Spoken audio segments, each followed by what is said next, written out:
300 আসনের চূড়ান্ত সীমানার তালিকা প্রকাশ করে ইসি। 2023 সালের সীমানার তালিকা থেকে 50টির মতো আসনে পরিবর্তন আনা হয়।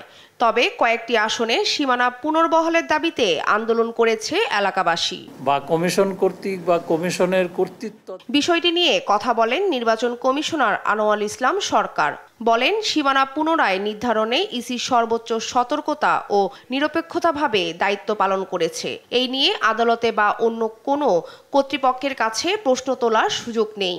কমিশন যেটি করেছে চুলচেরা বিশ্লেষণ করে চূড়ান্ত গেজেট প্রকাশ করেছে এবং কমিশন মনে করে যে এটি সর্বোচ্চ সতর্কতা এবং বিচক্ষণতার মাধ্যমে কি বলে যে নিরপেক্ষভাবে এই কাজটি শেষ করেছে। আইনের ভাষায় তো কোনো লাভ আছে বলে আমি মনে করি না। তিনি আরো বলেন, দল নিবন্ধনের কাজ প্রায় শেষ, চলতি মাসের মধ্যেই তার চূড়ান্ত হবে। চূড়ান্ত বললে আরেকটা স্টেজ বাকি থাকবে।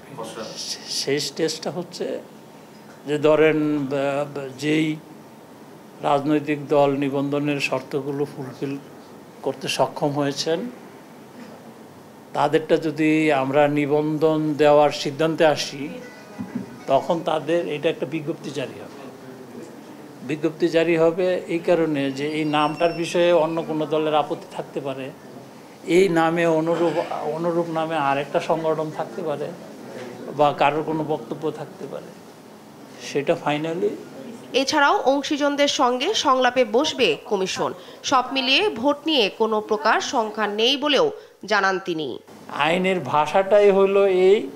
শিউলি রায়, দেশ টিভি, ঢাকা।